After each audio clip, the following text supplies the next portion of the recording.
नमस्कार, मी सचिन मोरे. आपण पाहताय जनादेश वृत्तवाहिनी. पाहूया आजच्या काही सविस्तर बातम्या. शिवसेनेचे नवी मुंबई उपजिल्हा प्रमुख मिलिंद सूर्यराव आणि शिवाई महिला मंडळाचे अध्यक्षा शुभांगी सूर्यराव आयोजित सांडपाडा सामाजिक संस्थेच्या वतीनं शिवजयंती उत्सव 2024 साजरा करण्यात आला. सांडपाडा सेक्टर 8 येथील हुतात्मा बाबू गेनुसेद मैदानावर साजरा करण्यात आलेल्या या शिवजयंती उत्सवानिमित्त प्रथम शिवप्रतिमेचं पूजन करून शस्त्रपूजन करण्यात आलं. यावेळी शांतिदूत मर्दानी आखाड्याच्या वतीनं काठी लाठी लढत तसेच तलवारबाजीचे प्रात्यक्षिके सादर करण्यात आले.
शांतिदूत मर्दानी आखाडा नवी काठी साठी कार्यक्रम या ठिकाणी चाललेला आहे.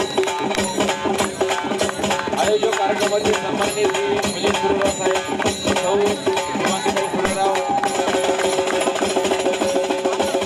शिवजयंती उत्सवानिमित्त प्रख्यात शिवव्याख्याते प्रदीप कदम यांच्या छत्रपती शिवराय आणि आजचा समाज या विषयावर व्याख्यान आयोजित करण्यात आलं होतं. शिवजयंती का साजरी करायची, शिवविचार का ऐकायचे, शिवजयंतीचा उद्देश काय, शिवजयंती का झाली पाहिजे, याच्या मागचे काही उद्देश, याच्या मागचा काही हेतू, याच्या मागचा काही उद्देश हे आपल्या जर लक्षात आला तर शिवजयंती ही उत्साहाने साजरी होते हे आपल्या सहज लक्षात येतं. म्हणून आपल्याला विचार करायचा आहे, कारण विचार ही वात असते, तत्वज्ञान ही ज्योत असते, ज्ञान हा प्रकाश असतो. पण प्रकाशाची गंमत मोठी वेगळी आहे. प्रकाश जर अंधुक असेल तर स्पष्ट दिसत नाही, प्रकाश जर प्रखर असेल तरी सुद्धा स्पष्ट दिसत नाही. याचा अर्थ प्रकाश हा योग्य असावा लागतो. जगाच्या पाठीवर योग्य प्रकाश देणारं वैचारिक माध्यम जर कोणतं असेल तर त्याचं नाव शिवचरित्र आहे. म्हणून शिवचरित्राची गरज आहे. आणि शिवचरित्र ऐकत असताना आज समाजामध्ये या शिवजयंतीच्या निमित्तानं महाराष्ट्रभर मी फिरतोय आणि महाराष्ट्रातल्या कानाकोपऱ्यात महाराष्ट्राच्या बाहेर जातोय, तेव्हा आमचा माणूस, आमची भगिनी, आमचा युवक, आमचा समाज नेमका कशामध्ये अडकतोय. आम्हाला जर उत्तुंग झेप घ्यायची असेल, आम्हाला जर आमची पावलं दमदार करायची असतील, आम्हाला जर आम्ही ठेवलेलं ध्येय साध्य करायचं असेल तर कशाची गरज आहे, वैचारिकतेची गरज आहे, मानसिकतेची गरज आहे, चांगल्या कामाची गरज आहे, चांगल्या कृतीची गरज आहे, चांगल्या विचारांची गरज आहे, चांगल्या पाठबळाची गरज आहे आणि चांगल्या झेपेची गरज आहे. हे जर आमच्या लक्षात येत असेल तर आम्हाला कळेल की शिवजयंती त्यासाठी आहे. म्हणून काल परवा आपल्या सगळ्यांकडे मोबाईल आहे, मोबाईलवर अनेक संदेश येतात, अनेक व्हिडिओ येतात, अनेक कविता येतात, आम्ही सगळ्या त्या ऐकत असतो. पण काल परवा एक ऐकलेली कविता जी आजच्या समाजातल्या वस्तुस्थितीवर खरं तर बोट ठेवते आणि मग आम्हाला कळतं कशाची गरज आहे. त्या कवितेच्या 4 ओळी ऐकल्या की सांडपाडा सामाजिक संस्थेनं हा शिवजयंती उत्सवाच्या निमित्तानं शिवविचारांचा जागर का ठेवलाय हे आपल्या सहज लक्षात येईल. आणि त्या कवितेच्या 4 ओळी, पूर्वी बरंच बरं असायचं, सारं खरं खरंच असायचं. पूर्वी बरंच बरं असायचं, सारं खरं खरंच असायचं. पूर्वी घराला ओसरी असायची, जात्यावर आजी बसायची, तिच्या तोंडामध्ये ओवी आणि ओटाखाली मिसरी सुद्धा असायची. पूर्वी घराला उजवणारा एक दिवा असायचा. बालगोपाळांचा मेळा त्याच्या भोवती जमायचा. गोष्टी ऐकता ऐकता मांडीवर डोळे लागायचे आणि पुस्तकांपेक्षाही आजीबाबा खूप सुंदर बोलायचे.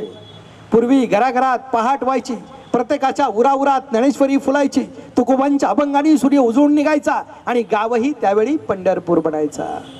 हे झालं पूर्वीचं चित्र. मग आता काय? पुढच्या ओळीत हल्ली घराघरात लाईट असते, रिमोटवरून प्रत्येकात जोरदार फाईट असते, मम्मी सुद्धा आजीवरती थोडी थोडी टाईट असते. घराची परिस्थिती फार फार वाईट असते. कधी नेटवर, कधी चाटवर, कधी नेटवर, कधी चाटवर रात्र सारी जागी असते. सकाळी उठल्यावर बेटी, नाश्त्याला मॅगी असते. हल्ली लुगड्याला साडीतलं आणि कुंकवाला टिकलीतलं काहीच कळत नाही. रोज रोज पार्लरमध्ये जाऊन सुद्धा मम्मी यातून उजळत नाही, मम्मी यातून उजळत नाही. जो तो असतो स्वतःतच दंग, जो तो जपतो स्वतःचेच रंग. गोठलेल्या संवेदना, कोंडलेले जगणं, फ्लॅटच्या जमान्यात कोती झाली माणसांची मन. अरे माणसांच्या हृदयासारखंच कोरडं ठाक पडलंय आभाळ, माणसांच्या हृदयासारखंच कोरडं ठाक पडलंय आभाळ. पाण्यापेक्षा अधिक इथं जाणीवांचाच दुष्काळ, पाण्यापेक्षा अधिक इथं जाणीवांचाच दुष्काळ. सदर कार्यक्रम यशस्वी करण्याकरिता सानपाडा सामाजिक संस्थेचे सचिन शेकटकर, प्रवीण नारकर, तानाजी शिंदे, उल्हास शिंदे, हनुमंत ढोले, देवेंद्र चोरगे, प्रवीण कांबळे, निशांत आगलावे, समृद्धी घोसाळकर, देविका साळसकर, अनुष्का चोरगे, स्वप्नील गव्हाणे, राहुल चोरमले, आदेश तावरे, प्रसाद काळे यांनी मेहनत घेतली. तर शिवसेनेचे सर्व पदाधिकारी आणि सानपाडा सामाजिक संस्थेचे सर्व सभासद आणि सानपाडा विभागातील नागरिक शिवविचार ऐकण्यासाठी मोठ्या संख्येने होते. सानपाडा सामाजिक संस्था अर्थात मिलिंदराव सूर्यराव आणि शुभांगीताई सूर्यराव यांच्या माध्यमातून हा शिवजयंती उत्सव सोहळा गेली 13 वर्ष साजरा होत असून आत्ताचं हे 14वं वर्ष आहे. खरं तर शिवजयंती साजरी करत असताना सामाजिक उपक्रमांचं भान लक्षात ठेवून सूर्यराव कुटुंब हे काम करत आहे आणि मिलिंद सूर्यरावांचा वारसा त्यांच्या वडिलोपार्जित आहे. अगदी धर्मवीर आनंद दिघे साहेबांपासून कामगार मंत्री शाबीरभाई शेख यांच्यापासून या कामाची ऊर्जा घेऊन ते आज तागायत काम करत आहेत. तुकोबरायांचं एक वचन आहे, एक अभंग आहे, ते असं म्हणतात, ज्याची खरी सेवा त्याच्या भये काही जीवा. या उक्तीप्रमाणे मनापासून सेवा करणारा मिलिंद सूर्यराव नावाचा अवलिया या भागामध्ये सानपाडा भागात गेली 14 वर्ष काम करतो आहे आणि त्याचं फळ निश्चित त्यांना मिळेल. कोणताही हेतू किंवा कोणतीही निस्वार्थ सेवा जर केली तर आपल्या लक्षात येतं की आपल्याला जे फळ आहे ते नक्की मिळत असतं. आणि शिवाजी महाराजांची जयंती जो साजरी करतो तो निश्चितच चांगलं काम करत असतो. आणि म्हणून सूर्यराव कुटुंब हे जे काम करतं आहे त्यात अत्यंत जर बारीक विचार केला तर शिवविचारांचा जागर करून शिवविचारांच्या माध्यमातून पिढीमध्ये परिवर्तन करणं हे त्यांचं काम आहे, हे लक्षात येतं. आणि दुसरी महत्त्वाची गोष्ट, मग शिवाई महिला संघटनेच्या माध्यमातून शुभांगीताईसुद्धा हे काम करताना दिसतात.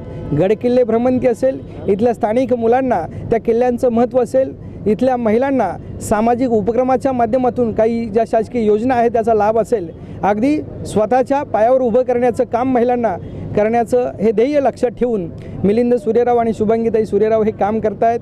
त्यांच्या या कार्याला या शिवजयंतीच्या माध्यमातून या व्याख्यानाच्या निमित्तानं मी उपस्थित होऊन हे सगळं बघतो आहे. मलाही त्याचा मनापासून आनंद होतो आहे. आनंदाचे डोही आनंद तरंग, आनंदाचे अंग आनंदाचे, या उक्तीप्रमाणे शिवजयंती उत्सव म्हणजे आनंदाचा हा उत्सव आहे. आणि मिलिंद सूर्यराव आणि शुभांगीताई हा उत्सव या परिसरातील सानपाडा विभागातील सानपाडा सामाजिक संस्थेच्या माध्यमातून या नागरिकांसाठी हा आनंद सोहळा साजरा करतायत. त्यासाठी मनपूर्वक शुभेच्छा देतो. आजच्या पिढीला छत्रपती शिवाजी महाराजांचे विचार हे फक्त डोक्यात घेऊन चालणार नाही तर ते कृतीत आणण्याची गरज आहे. आणि म्हणून कृती करत असताना जर आपले विचार भक्कम असेल, ठाम असतील तर मनात गोंधळ होत नाही. आणि ज्याच्या मनात गोंधळ होत नाही तोच माणूस चांगलं काम करू शकतो. आणि ज्याच्या हातात चांगलं काम आहे त्याच्या चेहऱ्यावर सुद्धा आनंद दिसत असतो. म्हणून आपल्या कामातला आनंद ज्याच्या चेहऱ्यावर खळखळून दिसतो अशा माणसांची समाजाला गरज आहे. आणि ती माणसं उभं करण्याचं काम फक्त शिवविचार करू शकतात. आणि म्हणून शिवजयंतीची गरज आहे असं माझं प्रामाणिक मत आहे. तुम्हाला माहिती आहे, निवडणुका आल्यात, लोकसभा निवडणूक आल्यात, आचारसंहिता आहे. दरवर्षी आपण शिवसेनेच्या माध्यमातून, म्हणजे आपली परंपरा आहे माझी, शिवसेनेच्या माध्यमातून या ठिकाणी शिवव्याख्यान आयोजित करायचं. शिवव्याख्यान शिवरायांचा जागर आणि घराघरात त्यांचे विचार पोहोचवणं हा आमचा हेतू. बाकी शिवजयंती इतर ठिकाणी कशा होतात तुम्हाला माहिती आहे. आमचा हेतू स्पष्ट आहे की शिवरायांच्या कालावधीत जे काही घडलं ते लोकांपर्यंत पोचवायचं, त्यांचे विचार काय ते लोकांपर्यंत पोचवायचं. जर तुम्हाला समाजात सक्सेस व्हायचं असेल ना, तर शिवरायांचे विचाराने जर तुम्ही 100% सक्सेस होतात. आणि जर तुम्हाला दुसऱ्या कुठल्या घटना आठवते, शिवरायांची म्हणजे माझ्या लहानपणी मी काही पुस्तकं वाचायचं, त्या पुस्तकाचं मला एक चांगलं आठवतं आहे, तुमच्या आयुष्यातली सगळ्यात मोठी दुःखदायक घटना आणि शिवरायांच्या आयुष्यातली सगळ्यात छोटी घटना, जर त्याचं तारतम्य किंवा त्याच्यात जर फरक जर तुम्ही बघितलात, तर तुम्हाला तर घटना कळेल की तुमच्या आयुष्यात दुःख काहीच नव्हतं. म्हणून शिवविचार घराघरात पोचवण्याचं ध्येय आमच्या डोक्यात आहे की शिवविचारांनी आताच्या घटना ज्या काही घडतात, अनेक अधिकृत अनधिकृत ज्या काही घटना घडतात, त्यांना कुठेतरी आळा बसेल आणि तो विचार घराघरात पोचवण्याचं काम आम्ही करण्याचा प्रयत्न करतो. धन्यवाद. कॅमेरामन इक्बाल शेखसह पल्लवी केदार, जनादेश वृत्तवाहिनीकरिता.